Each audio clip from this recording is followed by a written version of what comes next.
ইরানের পারমাণবিক ইস্যু সমাধানে রুশ প্রেসিডেন্ট ভ্লাদিমির পুতিন সহযোগিতার হাত বাড়িয়ে দিয়েছেন, এমনটাই দাবি করেছেন মার্কিন প্রেসিডেন্ট ডোনাল্ড ট্রাম্প। বিশেষ করে সমৃদ্ধ ইউরেনিয়াম মজুদ সরিয়ে নেওয়ার ক্ষেত্রে পুতিনের এই প্রস্তাবকে ট্রাম্প এক বিশাল কূটনৈতিক অগ্রগতি হিসেবে দেখছেন। 29 এপ্রিল রাশিয়ার প্রেসিডেন্ট ভ্লাদিমির পুতিনের সঙ্গে 1.5 ঘন্টার মতো টেলিফোনে আলাপ করেছেন মার্কিন প্রেসিডেন্ট ডোনাল্ড ট্রাম্প। ফোন আলাপে পুতিন ও ট্রাম্প ইরানের পরমাণু কর্মসূচিকে কেন্দ্র করে সৃষ্ট সংঘাত নিরসনে বিভিন্ন প্রস্তাব তুলে ধরেন। এক প্রতিবেদনে এসব তথ্য জানিয়েছে ব্রিটিশ সংবাদ মাধ্যম দ্য গার্ডিয়ান।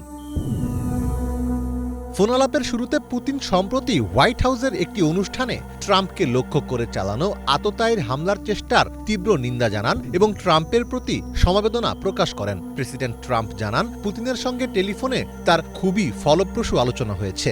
ইউক্রেন সংঘাতের একটি সমাধান দ্রুতই আসতে পারে। অন্যদিকে ক্রেমলিন জানিয়েছে, দুই নেতার ফোন আলাপে মধ্যপ্রাচ্যে চলমান যুদ্ধবিরতি নিয়ে কথা হয়েছে। ক্রেমলিনের এক কর্মকর্তা জানিয়েছেন, আগামী মাসে দ্বিতীয় বিশ্বযুদ্ধ শেষ হওয়ার বার্ষিকী উপলক্ষে পুতিন ইউক্রেনে একটি অস্থায়ী যুদ্ধবিরতির প্রস্তাবও দিয়েছেন। ট্রাম্প জানান, পুতিন মূলত ইরানের সমৃদ্ধ ইউরেনিয়াম নিজেদের নিয়ন্ত্রণে নেওয়ার মাধ্যমে বর্তমান যুদ্ধাবস্থায় ভূমিকা রাখতে আগ্রহী। তবে ট্রাম্প পুতিনকে স্পষ্ট করে দিয়েছেন, ইরানের বিষয়ে কোনো সহায়তা গ্রহণের আগে তিনি ইউক্রেন যুদ্ধের অবসান চান। ইরান থেকে সমৃদ্ধ ইউরেনিয়াম রাশিয়ায় সরিয়ে নেওয়া নতুন কিছু নয়। 2015 সালের পরমাণু চুক্তির সময়ও রাশিয়া এই কাজটি করেছিল। ট্রাম্প এটি মনে করিয়ে দিয়েছেন যে রাশিয়া চাইলে আবারও সেই নিরাপত্তা নিশ্চিত করতে পারে।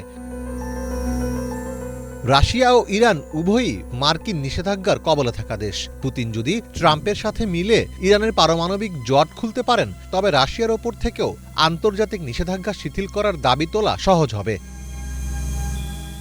এছাড়া মধ্যপ্রাচ্যে ইরান খুব বেশি শক্তিশালী হয়ে উঠলে তা রাশিয়ার জন্য একটি চ্যালেঞ্জ হতে পারে। বিশেষ করে ইসরায়েল ও আরব দেশগুলোর সাথে রাশিয়ার যে সম্পর্ক আছে তা রক্ষায় পুতিন একটি ভারসাম্য বজায় রাখতে চাইছেন। তবে বাস্তবতা হল, ট্রাম্প প্রায়ই আলোচনার পর নিজের মতো করে ইতিবাচক ফল প্রচার করতে পছন্দ করেন।